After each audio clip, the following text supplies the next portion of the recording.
예, 오늘은 마가복음 7장에 와 있습니다. 마가복음 7장. 마가복음 7장 오늘은 1절서부터 23절까지가 아마 될 것 같은데요. 1절서부터 23절까지는 한 내용이기 때문에 좀 길지만 우리가 핵심적인 것만 좀 살펴보도록 하겠습니다. 일단 네 단계로 되어 있는데요. 1절서부터 4절까지 예수님이 이 바리새인들에게 고소를 당하셨죠. 정죄, 비판을 당하시고 계시고, 이에 대해서 예수님은 그들을 정죄하시면서 강력하게 비판하셨어, 위선자라고. 그리고서 그들에게 참 진리를 선포하시고, 그 다음에 가르치시는 그 비유를 이제 제자들에게만 특별히 설명하시는 이 네 가지 단계로 오늘 23절까지 이루어집니다. 우선 본문을 읽어가면서 하나님 말씀을 보도록 하겠습니다.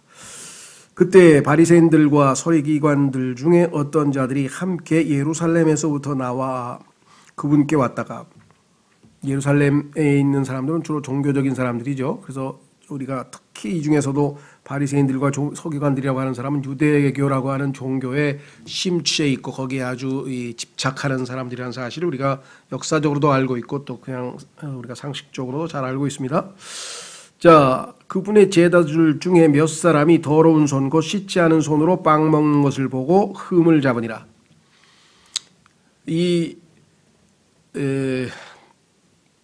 유대인들은 지금 예수 그리스도께서 하시는 모든 일들을 지금 아주 주의 깊게 지켜보고 있습니다.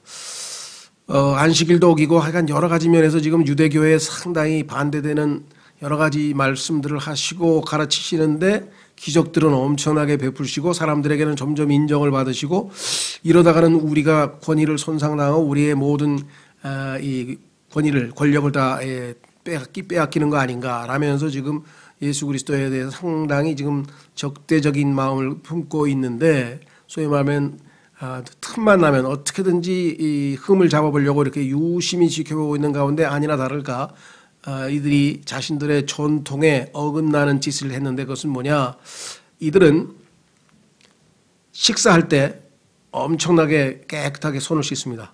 그게 뭐가 나쁘냐? 좋죠. 위생적으로 좋고 다 좋은데 문제는 그거를 안 지키는 것이 죄라고 생각하는 거죠. 이 사람들은 왜 그러냐? 자, 예를 들면 유대인들은 성경에는 여러 가지 형태의 정결례가 있지만 성경에는 없는 건데 성경에다 자기들이 덧붙인 거예요. 이게 이제 문제가 생기는 거예요. 성경에 없는 것을 덧붙이는 것은 잘못된 건 없어요. 자기들이 또 좋은 거니까 실천하면 되잖아요. 그런데 그것을 다른 사람이 지키지 않았을 때 자신들은 의롭고 다른 사람은 의롭지 않다는 생각에서 정죄를 하는 것이 이제 문제가 생긴다는 거죠. 그렇죠? 주일 성수 열심히 하는 건 잘못됐나요? 열심히 하고 수요일날 새벽 다 좋습니다. 그런데 예를 들면 그거 안 하는 사람, 또 새벽기도 안 나오는 사람, 이런 사람들 자꾸 정죄하면서 자신들이 교만해지고 자신을 의롭게 하는 그게 잘못된 거죠. 새벽에 일찌감치 나와서 하나님 앞에 기도하고 찬송하고 그게 뭐가 잘못됐습니까? 잘못된 거 없습니다. 그런데 그거를 반드시 해야 되는데 안 하는 사람을 정죄한다든, 이거는 성경적으로 잘못됐죠. 성경에 새벽기도 하라고 이렇게 나와 있는 명령이 아니잖아요. 성경에 없는 거니까 우리가 좋은 거라면 실천하면 좋겠지만, 자, 그래서 이들은 어떤 생각을 가졌느냐? 자신들은 거룩한 민족이고 이방인들과는 다르기 때문에 시장이나 이런 데 가게 되면은 물건들을 사고 이러면은 그 이방인들로 인해서, 이방인들의 어떤 분위기로 인해서 자신들이 더럽혀졌다고 생각합니다. 그럼 집에 가서 항상 깨끗이 씻고, 그 다음에 이제 그게 자신들이 더럽혀진 것을 씻는다고 하는 정결 의식의 종류예요. 손도 씻고. 근데 예수님께서 중시 여기는 것은 외형적인 것도 중요하지만 마음이 깨끗해야 된다고 하는데, 이 마음이 깨끗한 거에 대한 관심이 없고 밤낮 겉으로 외형적인 종교의식, 우리도 그렇죠? 종교의식, 어떤 형식, 이런 걸 중시합니다. 형식이 잘못되는 건 아니에요. 그러나 마음이, 속이 올바르게 되어 있고 그것이 자연스럽게 외적인 형식으로 나가야지, 속은 전혀 그렇지 않은데. 그러니까 지금도 조금 이따 나오겠지만 손은 아무리 씻어도 손은 깨끗한데 마음이 더러운 무슨 소용이냐. 비록 노동하느라고 손은 더럽지만 마음이 깨끗하면 됐다 이 말이죠. 물론 손도 더 깨끗하게 씻으면 더 좋겠죠. 그러나 이 당시의 삶에 있어서 그렇게 요즘처럼 물이 아무 데 가면 나오나요? 그렇지 못한 경우도 얼마든지 있었죠. 예수님의 제자들도 가다가 너무 배고파서 그냥 먹은 거예요. 근데 그거를 보고 이제 흠을 잡는 거죠. 자, 그래서 더러운 손, 곧 씻지 않은 손으로 빵 먹는 것을 보고 흠을 잡으니라. 이는 바리새인들과 모든 유대인들이 장로들의 전통을 지켜 성경 말씀이 아니고 하나님의 말씀을 지켰다는 얘기가 아니라 자기 장로들이 유대교 장로들이 세워놓은 전통이 있어요. 그 전통을 지켜 손을 자주 씻지 않고서는 먹지 아니하기 때문이라. 그들은 시장에서 돌아와서도 씻지 않고서는 먹지 아니하며 이방인들의 많은 더러운 것들이 묻었다고 생각하는 거죠. 또 다른 많은 것들을 물려받아 지키는데 전통에 여러 가지가 많아요. 곧 잔과 단지와 녹그릇과 상을 씻는 것이라. 그래서 이 사람들은 정결례가 많아요. 더럽혀졌다, 거룩하게 해야 된다. 그런데 이것이 외적인 거룩함에, 외적인 형식에 너무 치우친 것이 오늘 예수님께서 지적하시는 핵심이죠. 그렇죠? 예. 자, 그래서 이에 바리새인들과 서기관들이 그분께 묻되 당신의 제자들은 어찌하여 장로들의 전통대로 걷지 아니하고 씻지 않은 손으로 빵을 먹나이까 하매.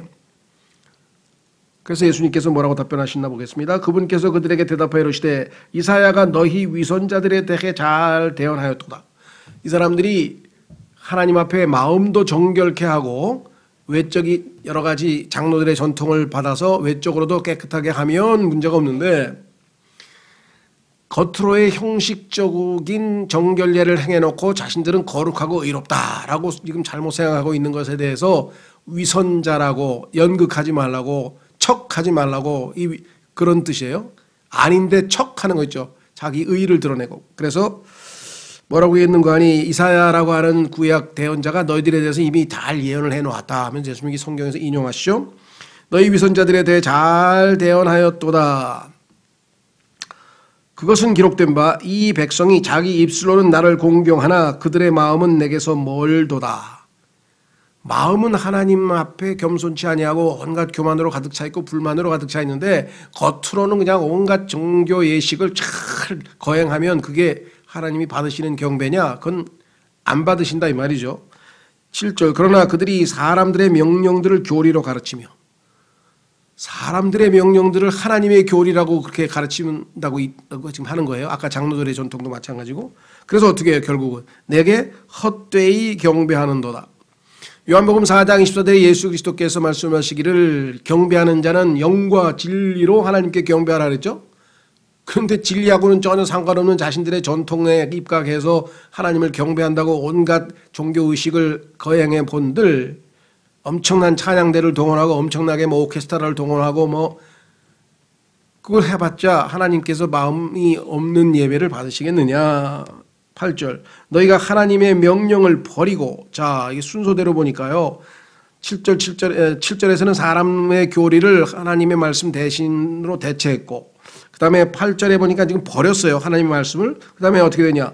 단지나 잔을 씻는 것과 같은 사람들의 전통을 지키며 또 그와 같은 다른 많은 일들을 행하느니라. 세 번째로는 그렇죠. 9절로 가면 또 그분께서 그들에게 이르시되 너희가 너희 전통을 지키려고 하나님의 명령을 철저히 잘 저버리는도다. 하나님의 말씀을 잘 순종하고 전통도 지키면 얼마나 좋겠어요. 그런데 전통이 더 중요하다고 생각하는 게 전통이.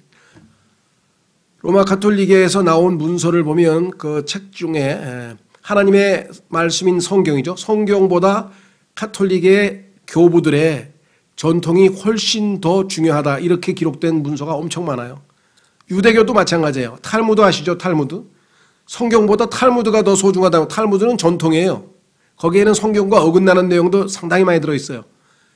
그런데 탈무드 같은 그런 유대교의 전통이 성경보다 더 우월하다고 생각하는 유대교 사람들, 이런 사람들에 대해서 지금 위선임을 예수님께서 질책하시는 거죠. 우리도 마찬가지입니다. 개신교 안에도 뭐 성경에서 하나님께서 언급하지 아니한 많은 것들을 만들어 놓고, 그렇죠. 뭐 크리스마스도 그렇고 부활절도 그렇고 뭐 그다음에 유아세례도 그렇고 하여간 뭔 만들어 놓은 게 엄청 많아요. 그렇죠? 근데 그것들이 하나님 말씀에 순종하고 기도하고 하나님 말씀을 따르는 것보다 더 우선되고 더 중요하다고 생각한다면 그건 이제 하나님 보시기에 위선이 되는 거죠. 누가 됐든 간에. 하나님 말씀을 여기 나와 있죠. 철저히 잘 버리는도다. 네 단계가 됐어요. 네 단계. 세 단계. 말씀을 사람의 교리를 하나님의 말씀 대신 가르치고, 그 다음에 말씀을 버리고, 그 다음에 거부하고, 뭐 이런 단계로 지금 내려가고 있습니다. 자, 예를 들으셨어요. 예수님께서 어떻게 하는 것이 지금 이 사람들이 하나님 앞에 사람의 전통이나 교리를 하나님 말씀보다 더 우월하다고 생각하느냐. 모세는 이르되 내 아버지와 어머니를 공경하라. 구약 성경에 나와 있죠. 하였고, 또 누구든지 아버지나 어머니를 저주하는 자는 죽을지니라 하였거늘. 이 율법에 하나님 말씀에 떡 나와 있는데 너희는 이걸 갖다가 안 지키고 어떻게 둘러대느냐. 너희는 이르되 사람이 자기 아버지나 어머니에게 말하기를 무엇이든 내가 드려 부모님을 유익하게 할 것이 고르반 곧 예물이 되었나이다 하기만 하면 그는 의무를 면제받으리라 함으로써 그가 자기 아버지나 어머니를 위해 더 이상 아무것도 하지 않게 하여 너희의 전통 곧 너희가 전해준 전통으로 하나님의 말씀을 무효가 되게 하며 또 그 같은 일들을 많이 행하느니라 하시느니라. 여러 가지 중에서 한 가지 쉽게 예를 들으셨는데 부모님을 공경하라 그랬어요. 그리고 우리도 신약 성경에도 나오죠. 가족을 부양하지 않는 자는 믿지 않는 사람보다도 못하다. 그렇게 해서 가족 부양의 의무가 분명히 성경에 나와 있는데 아까우니까 한다는 소리가 부모님에게 드려야 될 그 부양할 비용이 하나님께 드린 바 되었다라고 하는 히브리어의 고르반이라고 해서 하나님께 예물로 드린 것과 같다라고 그렇게 말만 하면 부모님을 부양 안 해도 아무 문제 없다라고 전통을 만들어서 하나님의 말씀을 무효화시켰잖아요. 하나님이 하신 말씀을 완전히 지금 뒤집어 엎었잖아요. 그렇죠? 예. 그래서 예수님께서 아주 정곡을 찔러서 왜 그렇습니까? 이 사람들이 가장 마음에 있는 게 뭐예요? 물질이죠, 물질. 어떻게든지 자기가 그걸 움켜쥐려고 하니까 이것에 대해서 오늘날도 마찬가지입니다. 킹제임스 성경 진영에 계신 분들 중에서 오해하고 있는 거 있어요. 그건 뭐냐면 구약에서 하나님께서 11조라고 하는 것은 하나님과 이스라엘 백성 사이에 소위 말하면 표적이고 그래서 그 11조라고 하는 것은 3년에 한 번씩 그 농사 지어서 하나님께 드리는 것이고 오늘날 우리가 생각하는 것처럼 뭐 월급의 10분의 1을 띄어서 하나님께 바치는 것이 성경에서 우리에게 가르치는 의무로 가르치는 건 아니에요. 그런 교리적으로 그건 아니에요. 그렇죠? 네. 그러나 성경에 보면 물질적인 것보다 영적인 것이 더 우월하고 그렇죠? 예, 율법보다는 은혜가 더 우월하다고 한다면 율법 시대에 유대인에게 하신 11조 말고도 율법 시대가 시작되기 전에 멜기세덱에게 아브라함이 그렇죠. 율법 시대가 아닌 그 시대에도 아브라함이 멜기세덱에게 10분의 1을 바쳤다 이 말이죠. 그렇다면 신약 시대에 우리 그리스도인들은 가능하다면 10분의 1보다 더 바치는 게 10분의 2, 10분의 3 바치는 게 너무나 당연한 건데 11조를 의무적으로 바치는 것은 율법이고 그것은 잘못됐습니다. 라고 얘기합니다. 맞습니다. 그러나 자신이 그것을 핑계로 해서 예를 들면 뭐 11조보다 훨씬 늦게 낸다든가 아니면 아예 헌금을 안 한다든가 그것도 아무 문제가 안 되냐? 그렇진 않죠. 고린도후서에 보면은 하나님께서는 후히 내는 사람들에게 하나님께서 복을 주신다고 나와 있고 율법에서 의무감에서 이거 안 하면 하나님이 벌 줄지도 몰라 11조 안 하면 나 우리 사업 망할 거야 뭐 이런 엉터리 같은 신앙을 갖지 말라는 뜻이지 11조는 내 기준에 어떤 사람은 그래요. 제임스 낙스 목사 같은 경우도 11조를 의무적으로 율법으로 가르치진 않습니다. 그리스도인은 자유예요. 성경에 나와 있어요. 얼마를 내든지 간에 하나님께서 마음으로 내는 것을 기뻐하시고 흠양하신다고 빌립보서에도 나왔죠. 그 참 하나님이 매우 기뻐하시는 희생물이라고 성경에 나와 있는데 그러나 자기가 평생 동안 이 목회를 하면서 그나마 자기 마음에 확정해서 11조를 꼬박꼬박 낸 사람은 그들이 물질적으로 궁핍을 당한 것을 평생 본 적이 없다. 이런 얘기를 본인이 하기도 해요. 그거를 11조를 내라고 푸시하기 위해서가 아니라 성경적으로 우리가 기본적으로 그것을 우리가 이 헌금에 대해서 가지고 있어야 된다. 자, 그래서 우리는 이제 하나님의 말씀 앞에 우리가 어떤 마음 자세가 되느냐 이것이 중요하지 외식, 형식 이런 것들로 하나님 앞에 나가서는 안 된다는 얘기고요. 그래서 정말 이 예수님께서 아주 뭐랄까 실질적인 비유를 들어서 이렇게 아주 하나 가르쳐 주죠. 그것은 뭐냐? 유대인들은 겉으로 깨끗하게 되는 것을 원하는데 진짜 깨끗한 건 뭐냐? 여기 나와 있죠. 그 다음부터 보세요. 14절부터. 또 그분께서 모든 사람을 불러 그들에게 이르시되 너희는 다 내 말을 듣고 깨달으라. 지금 바리새인들은 잘못된 생각을 가지고 있는데 내가 지금부터 말을 할 테니 내 말을 듣고 깨달으라. 하나님 앞에 무엇이 중요한가? 사람 밖에서 사람 속으로 들어가는 어떤 것도 능히 사람을 더럽게 하지 못하되. 유대인들은 지금 손 안 씻고 먹으면 더러워진다고 생각을 했는데 우리의 혼이 음식으로 더러워지나요? 아니죠. 그 다음에 우리의 몸은 뭐예요? 자정기능이 있어가지고, 우리의 몸은 자정기능이 있어가지고 물론 위생상 깨끗이 씻는 게 좋죠. 그러나 그러지 못할 경우라도 우리가 자정기능이 있어서 안에서 소화기관이 있고 이거 모든 것이 나중에 다 배설로 해서 깨끗하게 된다고 성경에 써 있네요. 여기 자 보세요. 뭐라고 되어 있느냐? 사람 밖에서 사람 속으로 들어가는 어떤 것도, 이게 음식이죠, 능히 사람을 더럽게 하지 못하되 사람 속에서 나오는 것들 곧 그것들이 사람을 더럽게 하느니라. 사람을 더럽게 하는 것은 사람의 속에서, 근데 다른 어디서? 마음이죠. 마음. 그래서 19절에 마음이라고 했죠. 자, 계속해서 보겠습니다. 16절. 누구든지 들을 귀가 있거든 들을지어다 하시니라. 많은 사람이 들어도 깨닫지 못하는 경우가 허다했죠. 예수님도 제자들에게 자주 물어보셨어요. 너희가 아직도 깨닫지 못하였느냐? 너희가 깨닫지 못하였느냐? 너희가 깨닫지 못하였느냐? 듣고 깨달으라 그랬는데 깨닫지 못한다게. 그래서 성경이 어렵다 이 말이죠. 자, 잠언 8장으로 가보겠습니다. 잠언 8장으로 가시면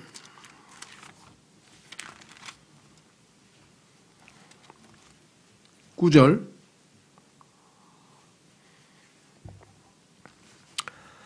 잠언 8장으로 가면은 하나님의 말씀이 지금 외칩니다. 하나님의 말씀이 곳곳에서 울려 퍼집니다.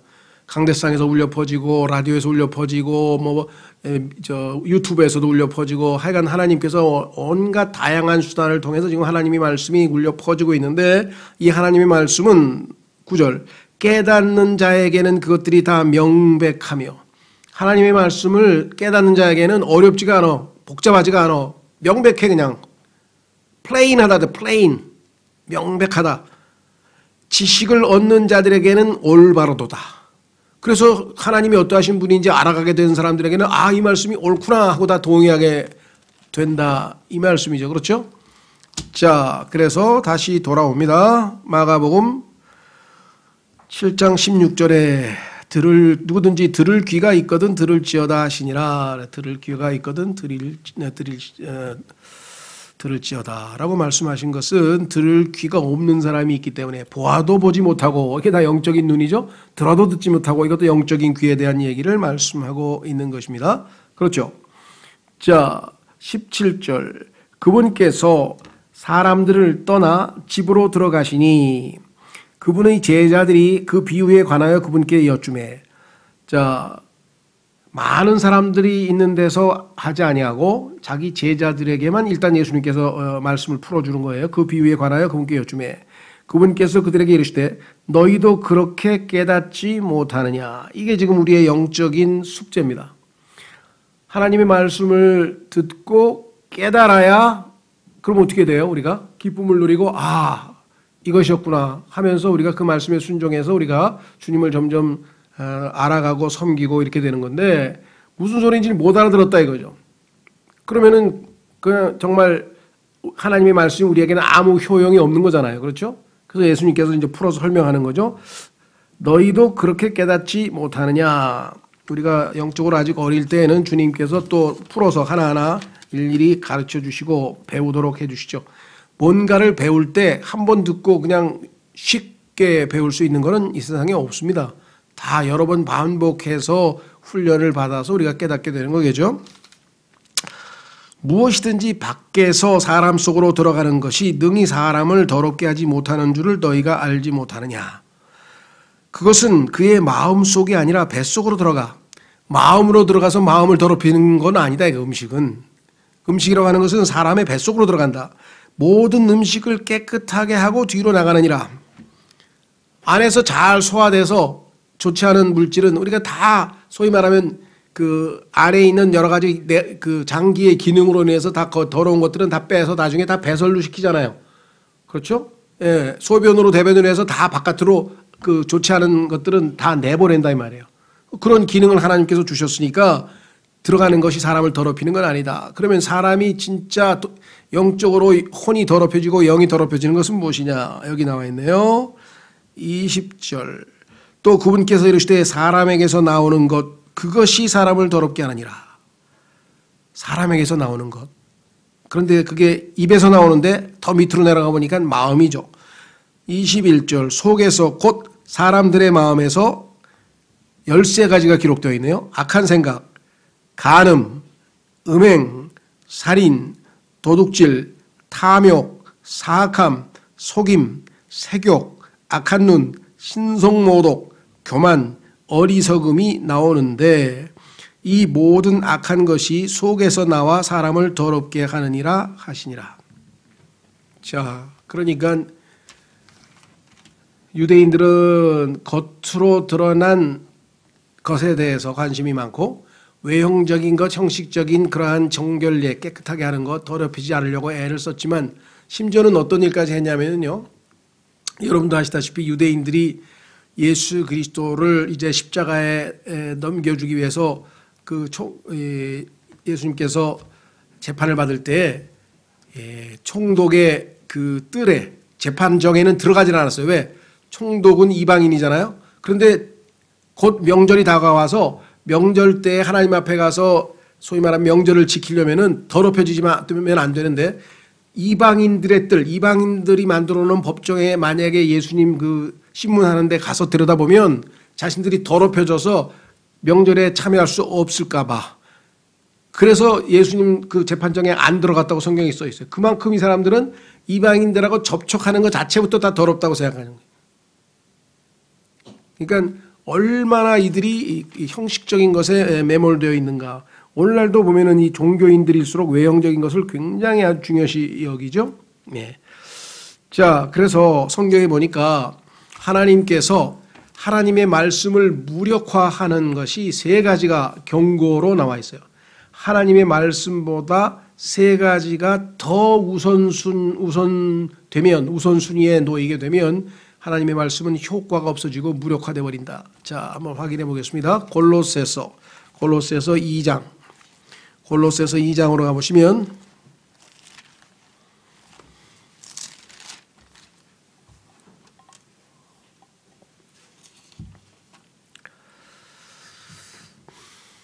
8절. 골로새서 2장 8절에 보시면 어떤 사람이 철학과 헛된 속임수로 너희를 노략하지 못하도록 조심하라. 그것들은 사람들의 전통과 세상의 유치한 원리들을 따르는 것이요 그리스도를 따르는 것이 아니니라. 여기 보면 사람들의 전통이 나왔잖아요. 지금 유대인들이 장로들의 전통을 따라서 하나님의 말씀을 무시하고 망가뜨렸죠. 모세에게 말씀하신 말씀을. 오늘날도 마찬가지 이런 일들이 벌어질 것을 성경은 말씀하고 있다. 자, 그뿐만 아니라 성경에 보니까 여기 나와 있는 철학도 나와 있네요. 철학. 그렇죠? 철학, 그 다음에 전통, 그 다음에 디모데전서에 가면은 소위 거짓되이 과학이라고 불리우는 것, 과학. 사이언스라고 하는 말은 과학이라고 오늘날 번역을 하는데요. 넓은 의미에서 보면은 단순히 우리가 생각하는 과학하면 우리 자연과학을 먼저 떠올리는데 자연과학뿐만 아니라 사회과학도 있고 인문과학도 있잖아요. 그러니까 우리말로 정확하게 번역하자면 사이언스란 말을 과학이라는 것보다 조금 포괄적으로 학문이라고 번역하니까 학문. 세상 학문. 그렇죠? 그러니까 학문, 그 다음에 철학, 그 다음에 전통 이런 것들이 더 하나님 말씀보다 우위에 놓이게 되어서 하나님의 말씀을 무력화시키려고 한대. 그런데 이것을 아주 유효적절하게 활용해서 하나님 말씀을 무력화시킨 장본인이 바로 마귀다 이 말이에요. 마귀가 얼마나 효과적으로 이것들을 활용해서 하나님 말씀을 무력화시켜 왔는지 교회 역사 2000년이 이것을 입증하고 있죠. 그래서 이 전통에 대해서 우리를 전통으로부터 구속시켰다. 전통이 하나님의 말씀을 방해하는데 왜? 우리는 습관적으로 전통적으로 이미 배운 것들대로 행동을 하려고 하잖아요. 그런데 하나님의 말씀과 어긋나는 게 있잖아요. 그렇죠? 여러분 어떠세요? 뭐 지금은 안 그렇지만 옛날 사람은 다 어떻게 했어요? 소위 말하면 시집살이라는 게 있었잖아요. 시집살이. 그죠? 그 결혼했는데 그 시가에 들어가 살잖아요. 근데 성경에서 하나님 뭐라 했어요? 결혼이라는 제도를 만드신 하나님께서 결혼이라고 하는 것은 남자가 자기 부모를 떠나 여자와 결합하여서 한 육체가 되는 거예요. 그러면 떠나라 그러는데 안 떠나면 어떻게 돼요? 그거는 우리 대한민국의 전통이라고 하는 것은 예를 들면 요즘은 아니지만 뭐 몇십 년 전에 우리 옛날 분들은 다 그런 전통에 입각해서 하나님 말씀보다 전통이 더 위에 올라가서 그걸 가볍게 여겼다 이 말이에요. 그 결과 얼마나 많은 폐해가 일어났느냐. 왜? 하나님의 질서는 결혼하기 전에는 그렇죠? 이 자녀들은 부모님이 권위를 대신하지만 성인이 돼서 일단 결혼을 하면은 남자의 머리는 아버지가 아니고 부모님이 아니고 그리스도로 돼 있어요. 성경에 보면 여자의 머리는 남자의 머리는 그리스도의 머리는 하나님에서 하나님께서 세우신 질서가 있는데 그 질서가 완전히 망가져 버리면 모든 게 다 엉망이 되어 버린다. 우리가 생각할 때 그 말씀이 왜 하나님께서 그런 말씀을 성경에다 써놨을까요? 이유 없이 쓰진 않으셨겠죠. 그런데도 우리는 우리나라의 전통 뭐 이런 거 생각해서 아주 가볍게 생각해. 이런 것들이 의외로 많아요. 성경에 보면. 하나님의 말씀은 명백한데 우리가 우리의 전통을 더 먼저 우선시해서 그걸 그냥 좀 가볍게 아예 순종할 생각을 안 하는 경우도 허다합니다. 그렇죠. 자, 그래서 베드로전서 1장에 가보면은 예수님 믿을 때 우리는 전통들로부터도 구원받았어요. 근데 예수님 믿은 사람은 전통 지키는 거 아니에요. 우리 집안은 그래도 대대로 그냥 조상들 다 제사를 지냈기 때문에요. 어쩔 수가 없어요. 제가 맏며느리이기 때문에 교회는 다니지만 할 수 없이 제사를 이거 전통이에요. 전통. 자, 베드로전서 1장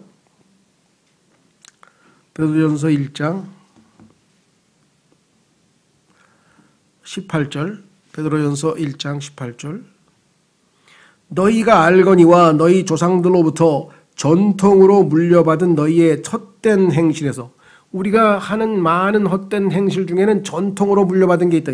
전통으로 물려받은 너희의 헛된 행실에서 너희가 구속받은 것은 은이나 금같이 썩을 것들로 된 것이 아니요 오직 흠도 없고 점도 없는 어린 양의 피 같은 그리스도의 보배로운 피로 된 것이니라. 그래서 의외로 우리나라뿐만 아니라 다른 나라도 마찬가지고요. 하나님의 말씀과 어긋나는 그 민족의 여러 가지 전통 등등 여러 가지가 있습니다. 이런 것들도 우리가 하나님 말씀으로 잘 살펴봐야 되겠죠. 그렇죠? 자, 그래서 우리는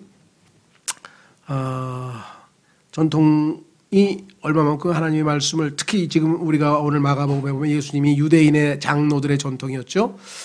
자, 근데 이제 문제는 어떤 분들은 성경에 보니까 우리의 전통대로 너희가 해야 된다고 써 있던데요. 성경을 좀 아시는 분들은 성경에서 전통은 항상 나쁘게만 쓰이고 있는 건 아니에요. 긍정적으로 쓰이는 경우가 있어요. 성경적 전통, 즉 바울이 추천하는 좋은 전통도 있어요. 확인해 보겠습니다. 데살로니가후서 2장 15절. 데살로니가후서 2장 15절에 보면은 사도 바울이 왜 내가 너에게 전해준 전통대로 안 하느냐 이런 말이 나와요.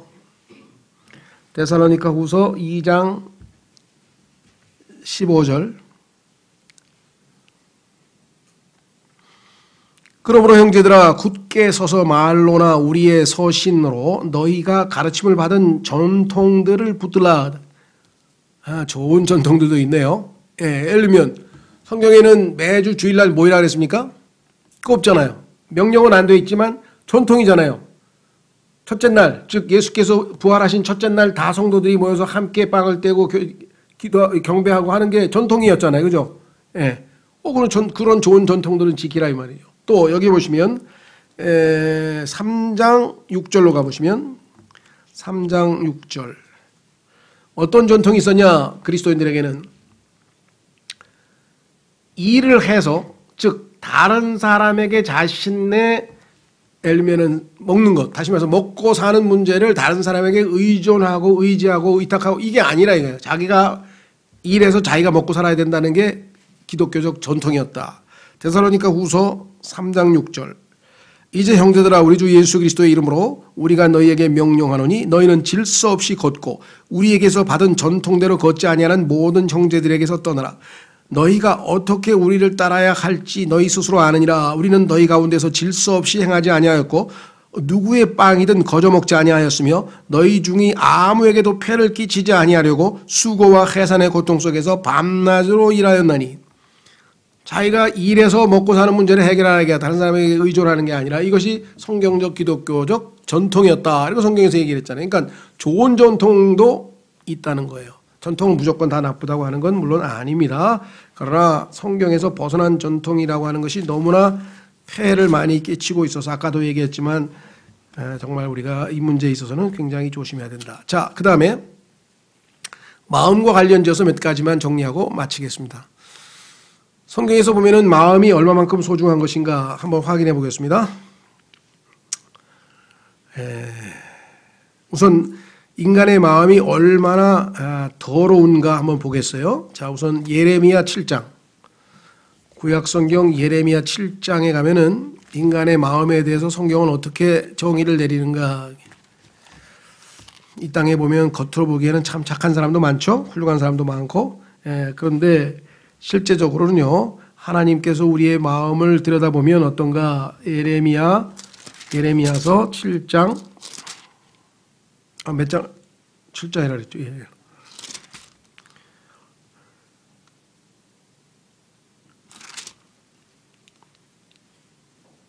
17장이죠. 내가 7장이라 그랬나요? 17장. 죄송합니다. 17장. 예레미야 17장 9절. 예레미야서 17장 9절에 보면 하나님께서 이렇게 말씀하셨습니다. 마음은 모든 것보다 거짓되고 극도로 사악하니 누가 그것을 알 수 있으리요. 10길 물속은 알아도 1길 사람 속은 모른다 이 말이에요. 속에 무슨 생각을 하고 있는지 아무도 몰라요. 그렇죠? 네. 자, 그래서 뭐라고 했는가? 나 주는 마음을 살피며 속 중심을 시험하여 각 사람의 길들과 그 사람의 행위들의 열매대로 그 사람에게 주느니라.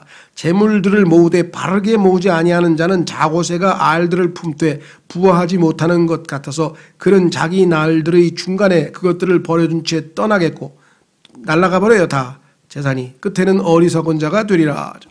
자, 그래서 이 마음을 하나님 앞에 탐욕을 품고 막 그냥 어떻게 해서든지 그냥 빨리 단기간에 뭐 막 단타 쳐가지고 돈 좀 많이 벌어보자 뭐 이런 것들이 그렇게 좋은 게 아니라는 거죠. 자, 그래서 성경에 보니까 창세기 6장으로 가보시면 인간이 어렸을 때부터 인간의 마음은 어떤가? 창세기 6장 5절, 창세기 6장 5절. 하나님께서 사람의 사악함이 땅에서 크고 또 그의 마음, 여기 나왔네요. 그의 마음에서 생각하여 상상하는 모든 것이 항상 악할 뿐임을 보시고, 그거 심판하셨죠? 8장으로 가시면 또 써 있어요. 인간의 마음. 창세기 8장 21절. 주께서 향기로운 냄새를 맡으시고 주께서 마음속으로 이르시되 내가 다시는 사람으로 인하여 땅을 또 저주하지 아니하리니 이는 사람이 마음에서 상상하는 바가 어려서부터 악하기 때문이라. 그래서 어렸을 때부터 매로 다스리라. 그렇지 않으면 이게 통제가 안 돼가지고 막 지금 우리나라 이 모양 이 꼴이 되는 거예요. 마음대로 살도록 어린애들을 내버려 두니까 막 온갖 악이 관영을 하는 거죠. 그래서 성경에서 아이들을 회초리로 때려라. 그래야 그들을 지옥에서 건진다고 하신 말씀이 바로 잠언 말씀이 바로 그런 의미라 이 말이죠. 자, 그래서 잠언 시편 51편에도 다윗이 자기가 태어나면서부터 죄 가운데 태어났다고 고백을 했잖아요. 그렇죠? 예. 그러니까 우리 인간의 마음에 대해서 일단 이 문제를 짚고 넘어가야 되고, 그런데 이 마음이 예수 그리스도를 믿으면 믿음으로 우리의 마음이 정결하게 되어진다라고 사도행전에 기록되어 있습니다. 그래서 그 정결하게 된 상태로 우리의 마음을 잘 지키지 아니하면 우리의 마음이 다시 식어버리고 예수 그리스도를 사랑한 데서 마음이 식어서 떠나버리고 우리의 마음이 세상적인 것을 향하고 하나님의 것들을 사랑하지 않고 이렇게 되면 또다시 문제를 일으킨다 이 말이에요. 그래서 이 세상에서 가장 소중한 건 뭐냐? 마음이다 이거예요. 마음이라고 하는 단어가 하트라고 하는 단어는 두 가지죠. 영어로는 하트인데 하트는 신체적으로 치면 심장이잖아요. 심장. 그렇죠? 한번 확인해 보겠습니다. 성경에서 가장 중요한 구절 중에 하나라고들 사람들이 평가하는 그 표현이 어디 있느냐? 잠언 4장 23절에 나와 있어요. 그 구절 잘 읽으면 여러분이 또 건강할 수 있어요. 건강의 비결은 성경에 있어요. 물론 건강식품도 드시고 운동도 하시고 다 하세요. 그런데 성경에 나와 있는 건강의 비결도 우선 먼저 알아야 되겠죠. 잠언 4장 20절서부터 잠언 4장 20절서부터 내 아들아 내 말들의 주의를 기울이며 내가 말하는 것에 내 귀를 기울이라. 그것들은 내 말들 하나님의 말씀들은 내 눈에서 떠나게 하지 말며 내 마음 한가운데 간직하라. 이것을 실패하면 이제 우리는 이제 다 잃어버리는 거예요. 하나님의 말씀이 우리 마음 한가운데 있어야 돼요. 그것들은 하나님의 말씀들은 그것들을 찾는 자들에게 생명이 되며 그들 모두의 육체의 건강이 되느니라. 여러분 생각에는 건강식품 먹는 게 낫겠어요? 하나님의 말씀 먹는 게. 하나님의 말씀들을 마음에 어떻게 해요? 눈에서 떠나지 않게 하고 마음 한가운데 간직하면 그것들을 찾는 자들에게 하나님의 말씀들이 생명이 된다 그랬대요. 과거에 어떤 분이 그래요. 평생 하여간 이 불치병을 앓았어. 그 무슨 병인지는 아주 좀 이름이 복잡하고 어려워서 하여간 불치병이 못 고쳐. 평생. 그래서 그냥 심지어는 뭐라더라? 10년 동안 한 달에 100만 원어치씩 그걸 먹은 거예요. 건강식품을 막 뭐 알로에 하여간 뭐 프로폴리스 하여간 온갖 좋다는 걸 한 달에 100만 원어치씩 그래가지고 10년을 먹었는데 안 나. 그래서 다 내려놓고 하나님 앞에 기도했다. 하나님. 물론 이분 얘기가 다 맞는 거 아닌데 이분 어떻게 했냐. 고쳤는데 어떻게 고쳤냐 그랬더니 첫째 찬송을 하면서 그렇죠? 찬송을 하면서 숲속을 그러니까 기도하는 거예요. 기도하면서 찬송하면서 1시간씩 걷는다. 그렇죠? 네. 두 번째 하나님의 말씀을 1시간씩 읽는다. 세 번째 현미를 꼭꼭 씹어 먹는다. 이 사람이 그래서 자기가 가르쳐준 대로 했더니 암을 많이 고쳤다는 거예요. 자기 주변의 사람들이. 내가 10년 동안 모든 걸 다 실험해봤는데 다 필요 없다 이거야. 물론 이 사람은 자기 개인적이지만 이대로 한번 해보니까 도움을 받아서 고친 사람이 있더라는 거죠. 하나님의 말씀을 1시간씩 읽고 1시간씩 숲속을 아름다운 자연을 보면서 하나님이 만드신 이 아름다운 걸 찬송을 하면서 기도를 하면서 찬송을 하면서 그것만 해도 되는데 거기다 또 뭐 어디서 배운 비법인지 모르겠지만 현미를 꼭꼭 씹어 먹었다는 거예요. 그래가지고 그 불치병을 고쳤다고 간증을 하더라고요. 그래서 제가 잠언에도 있습니다. 하나님의 말씀이 우리 육체의 건강에 좋다고 성경에 써 있습니다.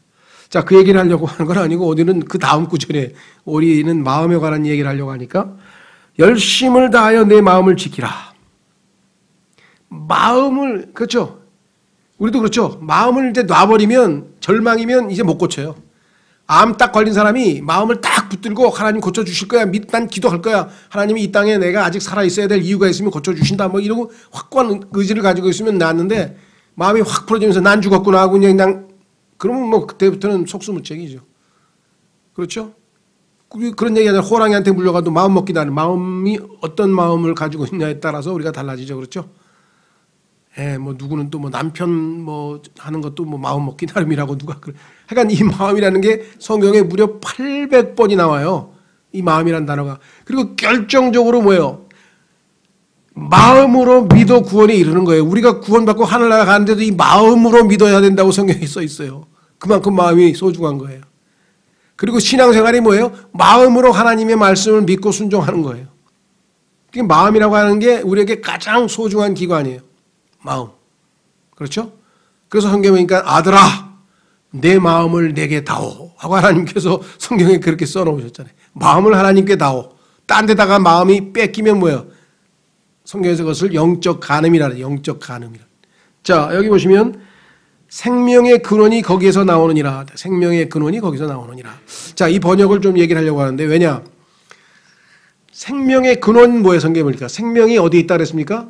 레위기 17장 11절에 피에 있다 그러잖아요. 피.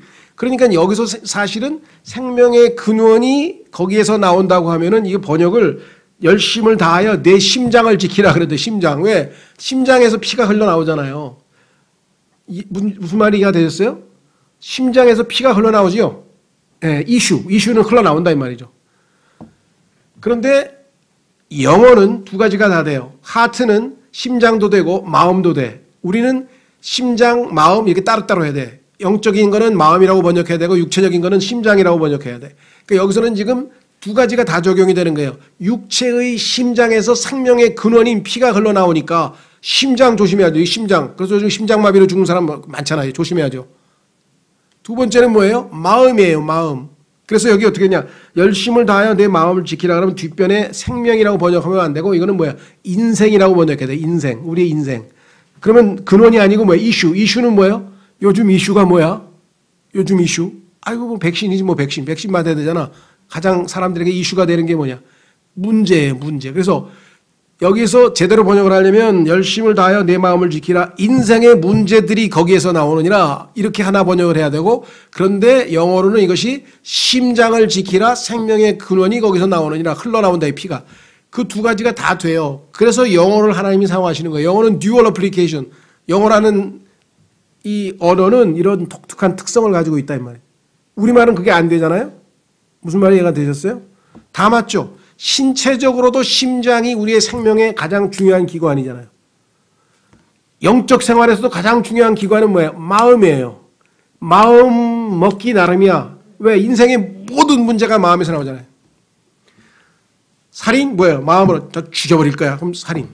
아이 근데 이혼해. 이혼도 뭐예요? 마음. 그렇죠? 그 다음에 뭐야? 아이 끝내. 한강으로 가서 물에 빠지는 거야. 마음. 자살도 마음.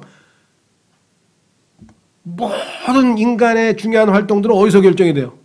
마음 먹기 날 마음으로 결정하는 거죠. 그래서 이 마음을 잘 지켜야 된다. 이게 하나님의 말씀에 마음이 딱 코드가 맞아서 거기에 딱 돼야 하나님이 기뻐하시는 일들을 하게 된다는 거죠. 그렇죠? 그래서 이 마음을 사로잡으려고 그냥 막 온갖 광고를 하고 뭐 별짓을 다 해가지고 그냥 사람을 혹하게 하면 뭐예요? 막 다 돈 갖다가 사기도 당하고 하여간 마음 속아가지고 다 이게 다 뭐예요? 마음을 잘못된 곳에 갖다 놓은 거죠. 그래서 하나님께서는 뭐예요? 마음을 지키라는 게 마음. 하나님의 말씀을 근거로 해서 우리의 마음이 확고부동하게 건전하고 올바른 생각을 하면 마음으로 올바른 생각을 하면 건전하고 올바른 방향으로 하나님께서 우리의 삶을 인도하신다 이 말이죠. 이해가 되셨죠? 그래서 요거는 사실은 영어 얘기를 안 할 수가 없어요. 영어로는 이게 어떻게 냐 이슈라고 하는 말은 근원도 되지만 흘러나오는 피가 흘러나오는 근원도 되지만 인생의 모든 문제란 뜻도 돼요. 그러니까 여기서는 앞에를 마음으로 번역하면 뒤에는 인생의 문제로 번역해야 되고 그때 심장에서 생명의 근원이 흘러나온다고 해도 그것이 우리의 신체에도 정확하게 해당이 된다. 이렇게 적용이 되는 거죠.